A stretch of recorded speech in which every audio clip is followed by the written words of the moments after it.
Hey guys, welcome to the show. Welcome back. If you're new here, hit the like button, subscribe, you know what to do. Um, let's get into it. I won't keep you too long.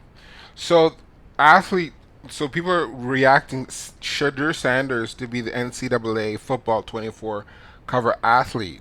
Sports worlds react to speculation. EA Sports is set to release a college football video game for the first time in a decade, and one notable name is gaining traction to grace the cover.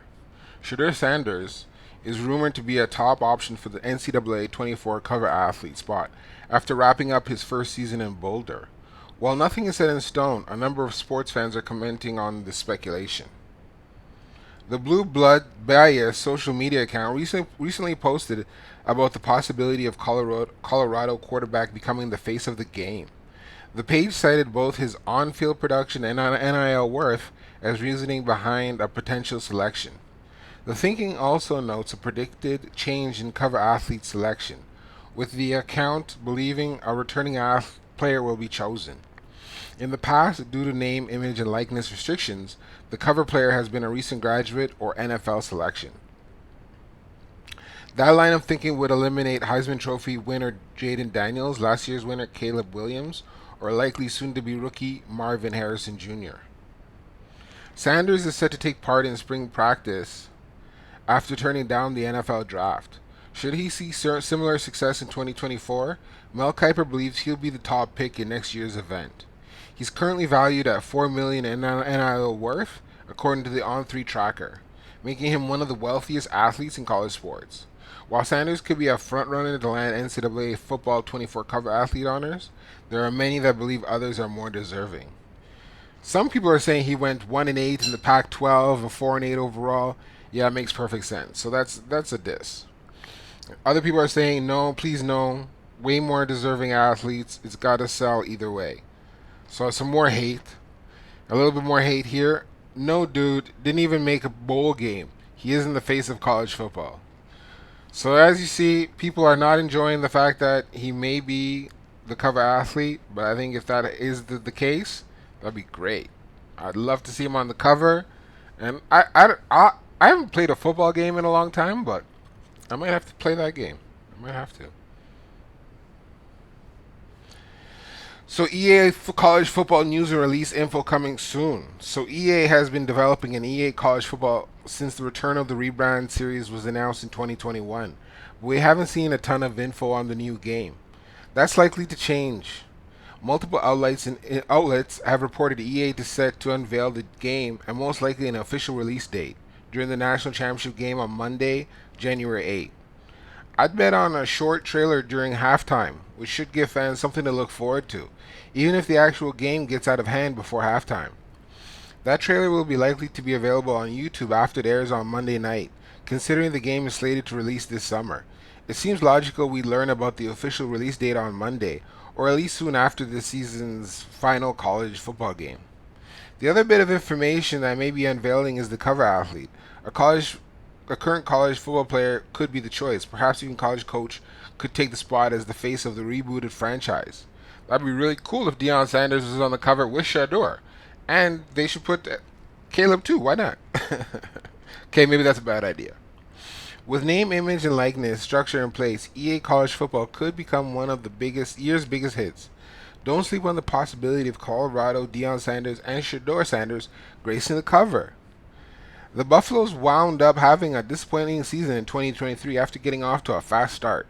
But armed with a strong recruiting class and notable work in the transfer portal, Colorado and Sanders' family could make some noise in 2024. I'm really looking forward to that. Deion and Co. moved the needle like no other program during the regular season. It would be a missed opportunity for EA Sports Tab Prime and his family to Sports Tab Prime and his family in some way to promote the return of the game. Imagine Shadur Sanders on the cover of the Standard Edition and Deion on the Prime Edition, Deluxe Edition. The Prime Edition could come with special Deion cards as a pre-order bonus, and naturally those cards would depict the all-time great during his days with Florida State for use in the EA College Football Ultimate Team.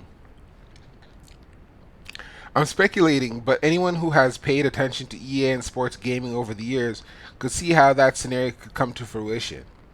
USC's Caleb Williams, Oregon's Bo Nix, Washington's Michael Penix, Michigan's J.J. McCarthy, North Carolina's Drake May, or Heisman Trophy winner Jaden Daniels could also get the nod. In any case, it's an exciting time for sports gamers and college football fans who have longed for the return of a college football video game. Yeah, that's pretty awesome. So another thing we're looking at today is how Deion Sanders was also receives the best grade out of the three new Pac-12 coaches.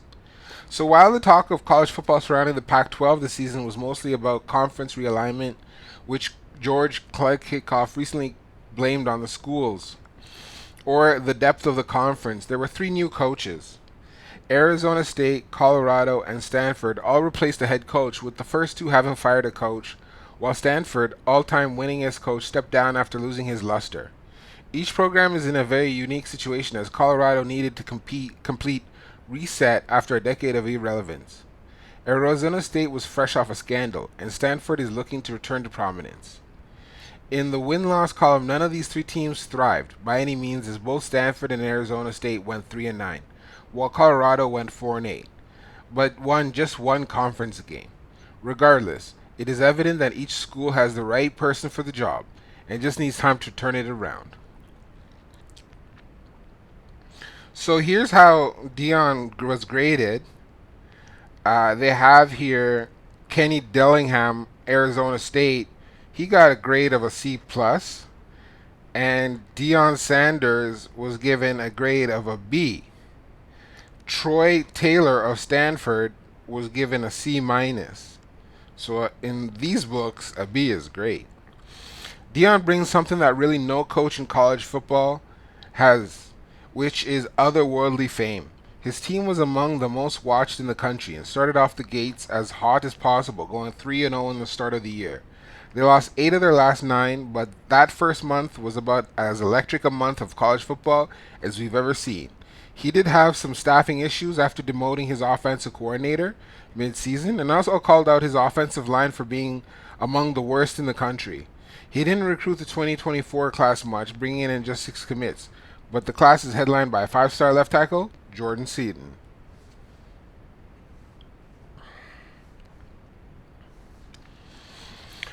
So, football recruiting. Let's talk about the football recruiting going on in Colorado. It's just been off the chains. So right now we have tracking each portal. We have quarterbacks. Walter Taylor from Vanderbilt. He's 6'5", 235. He's a dual threat, and he has 3 years of eligibility remaining. Destin Wade, he's also a quarterback. He's out of Kentucky, 6'3", 223. Spent 2 seasons at Kentucky and has 3 seasons to play. So we have 2 new quarterbacks. The receivers, we have Cordell Russell from TCU. He's 6'4", 215. Redshirted this past season as a true freshman and comes to CU with 4 seasons to play. Will Shepard of Vanderbilt. He's actually been noted. A lot of people have been talking about Will Shepard. He should do very well. He's 6'3", 205, has 1 season of eligibility remaining. But Shepard caught 152 passes for 2,067 yards and 21 touchdowns. He ranks in the top 8 in Vandy history in all 3 categories, included tied for 3rd in receiving touchdowns, which is really great. So we also have a receiver, Terrell Timmons Jr., North Carolina State, 6'2", 195. He has 2 seasons of eligibility remaining. He in the 12 games with 1 start, he caught 11 passes for 195 yards. So for tight ends, I love the tight end position. We have Chamon Matayer out of Cincinnati. He's 6'5", 245. He comes to CU as a graduate student with 2 seasons to play. He caught 23 passes for 258 yards and 5 touchdowns as a sophomore at Cincinnati this past season. Offensive lineman, we have Khalil Benson out of Indiana. He's 6'6", 305, and after 4 seasons in Indiana, he has 2 years to play. The Hoosiers starting right tackle for all 12 games this season, and Benson allowed just 1 sack. So another offensive lineman, we have Tyler Johnson out of Houston. He's 6'5", 325. He's a senior. He comes to CU for his final year of eligibility. A 2-year starter at Houston, he was the Cougars' starting left guard this year. In 2022, he made 10 starts at right guard and was 3rd-team All-AAC according to Pro Football Focus. He's given up 2 sacks in 2 seasons. That's great to hear. Justin Myers out of UTEP, he's 6'4", 320. After 5 seasons at UTEP, he played all his final season at CU. He wants to play his final season at CU, earning all Conference USA honorable mentions in the past 2 seasons. We also have Yakiri Walker out of Connecticut, 6'2", 270, and has 2 seasons to play after spending the last 3 years at UConn. He was the Huskies' starting center for all 12 games this past season, allowing just 1 sack and committed only 3 penalties. Defensive linemen. Now we have Anquan Barnes out of Alabama, 6'5", 315. He spent 3 years at Alabama, has 2 seasons left to play, and he appeared in 2 games during his 3 seasons at Alabama, with both appearances coming this season. Chidozie Nwankwo out of Houston, 5'11", 295 senior, played 4 seasons at Houston and has 1 year to play. He competed in 41 games with 32 starts, posting 95 tackles, 13 tackles for loss, and 5 sacks in his career. Now, we also have 3 edge defenders. Samuel Okonlola out of Pittsburgh, 6'4", 245 sophomore, has 3 seasons to play after spending the past 2 years at Pitt. Keaton Wade out of Kentucky, he's 6'4", 245 junior, former Wildcats outside linebacker, has 3 years to play, 2 seasons, has 3 years to play 2 seasons. That's a mistake. As a sophomore this year, he played in all 12 regular season games and recorded 35 tackles, 3 tackles for loss, 1 sack, 3 quarterback hurries, and a block kick. There's also Quincy Wiggins out of LSU, who's 6'5", 265. He spent 2 seasons at LSU using a redshirt year in 2023 after playing in only 4 games. And the cornerback that we got is Preston Hodge out of Liberty. He's 6 feet 195. He comes to CU with 2 years to play 1 season. He played in 25 games with 10 starts during his 2 seasons at Liberty, helping the Flames go 13-0 and win the Conference USA title this season. So that's the news we have for Colorado today, guys. If you liked the video, please hit that like button, subscribe to the channel, send a comment. What are your thoughts on Deion Sanders in Colorado? Tell me what you think. Tell me what you think about the video. And guys, have yourself a good one. We will see you in the next one.